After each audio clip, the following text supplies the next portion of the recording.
everyone! Welcome pala sa aking YouTube channel. On this video, andito kami sa Coastal Road. Nasa likod lang ito ng place namin para mag-ehersisyo. But of course, mag-picture-picture, kukuha ng mga, video, ganon.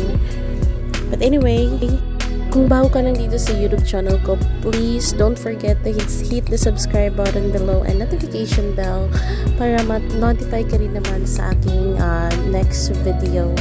Thank you.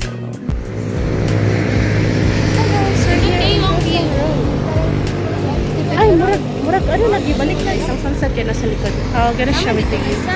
I mean, sunrise there, sorry. Wala na siya, Moy. Wala siya dito. Go.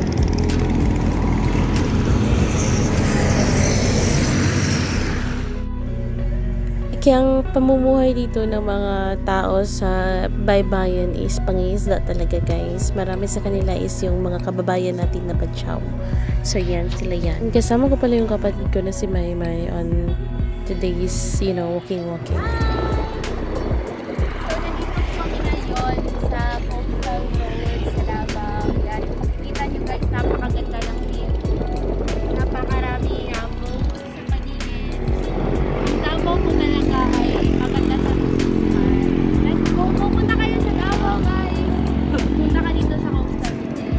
Para ma-complete yung Davao tour mo.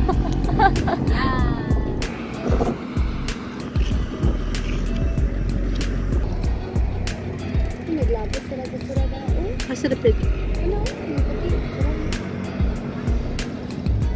Bing nasura. Diba? Ganyan sila or ganyan kaganda ng Davao City, guys. Masisipag naman yung mga tao dito. Yun lang. Mabubuhay ka dito sa city or syudad. Basta hindi ka tatamad-tamad. Okay? Sila yung mga halimbawa. Mga kababayan nating Badyaw. Napakaraming bangka dyan sa ilalim ng tulay, guys. Zapa. I was kind of amazed when I was looking at them, kasi grabe.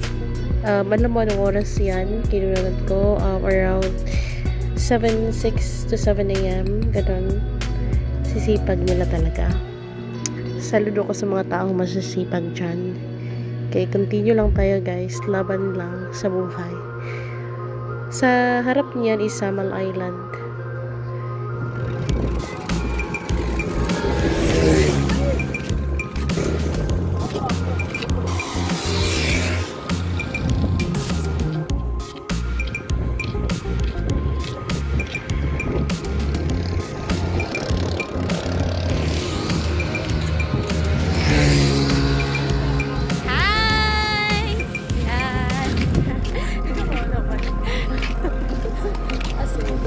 Meet my sister April Ann. So nandito kami ngayon sa Coastal Road. Nag-jogging po kami kasi we want to live a healthy life because gusto namin mabuhay ng matagal. Kasi na-realize namin, guys, na pag always ka kumakain ng mga karne, hindi ka nag-ehersisyo, you are prone to illnesses, different diseases that could cause you die. Grabe, no? Sobrang malala na kasi mamamatay agad. Hindi pa pwedeng process muna. But anyways, guys, napakaganda talaga mag-jogging every morning because it can make your body fit.